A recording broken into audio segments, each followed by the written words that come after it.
ഇന്ന് നമ്മൾ പരിചയപ്പെടാൻ പോകുന്നത് ഈസ്റ്റ് വെനീസ് ഗ്രൂപ്പ് ഉടമ ശ്രീ കമാൽ എം മാക്കീൽ അവറുകളെയാണ്. ഒരുപക്ഷെ ഒരു വ്യവസായി എന്നതിനേക്കാൾ ജമാഅത്ത് കൗൺസിൽ വൈസ് പ്രസിഡൻ്റായി അറിയപ്പെടുന്നതാണ് കൂടുതൽ നമുക്ക് പ്രേക്ഷകർക്ക് സുപരിചിതം. അദ്ദേഹത്തെ നമുക്ക് ഈ പരിപാടിയിലേക്ക് സ്വാഗതം ചെയ്യാം. നമസ്കാരം. എന്നാലും ഈ വ്യവസായ രംഗത്തേക്ക് താങ്കൾ എങ്ങനെയാണ് കടന്നു വന്നത്?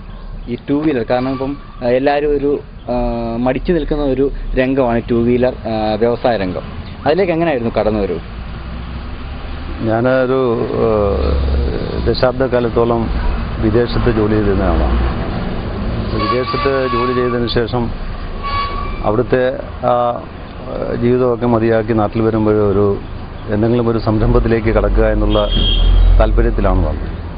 അപ്പോൾ ആ താല്പര്യം നോക്കുമ്പോൾ നമ്മുടെ നാട്ടിൽ വളർന്നു വരുന്ന ഓരോ പുരോഗതിക്കും അത്യാവശ്യമായിട്ടുള്ള കാര്യം ഈ ആളുകൾക്ക് ഓരോ ഭാഗത്തും വളരെ വേഗം എത്തിച്ചേരുക എന്നുള്ളത് ഒരു പ്രധാനപ്പെട്ട വിഷയമാകുമ്പോൾ ഇന്നത്തെ അല്ലെങ്കിൽ ഞാൻ ഒരു 16 വർഷം മുമ്പ് ബിസിനസ് തുടങ്ങുമ്പോഴും ഇവിടെ ആവശ്യം ഏറ്റവും കൂടുതലായിട്ട് ആശ്രയിക്കാവുന്നൊരു വാഹനം ഇരുചക്ര വാഹനമെന്നാണ്. അപ്പോൾ ഇരുചക്ര വാഹന രംഗത്ത് വളരെ കൂടുതൽ അറിയപ്പെടുന്ന ഹീറോ ഹോണ്ട മോട്ടോർ സൈക്കിൾ, അത് ഒരെണ്ണം വാങ്ങിക്കുവാനുള്ള എൻ്റെ ഒരു താല്പര്യത്തിൽ ആലപ്പുഴയിൽ അതിനുള്ള ഒരു സൗകര്യം ഉണ്ടായില്ല. അപ്പോൾ സൗകര്യം ഉണ്ടാകുന്നപ്പോൾ ഞാൻ അതേക്കുറിച്ച് അന്വേഷിച്ചു.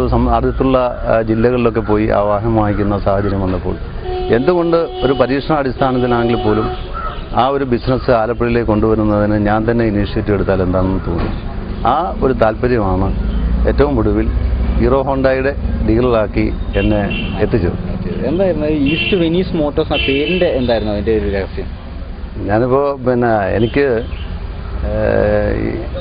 നമ്മുടെ നാട് വിട്ടു പോകുമ്പോൾ ഞാൻ ഏറ്റവും കൂടുതൽ ആളുകളെ പരിചയപ്പെടുമ്പോൾ പറയാറുള്ളത്, ഒന്ന് എൻ്റെ വീട് അടിസ്ഥാനപരമായി പുന്നപ്രയിലാണ്. പുന്നപ്രയിലാവുമ്പോഴും ആലപ്പുഴ എന്നുള്ള ആ ഒരു ശബ്ദത്തിന് കൂടുതൽ എംഫസിസ് നൽകിക്കൊണ്ട് തന്നെ ഞാൻ സംസാരിക്കുമായിരുന്നു.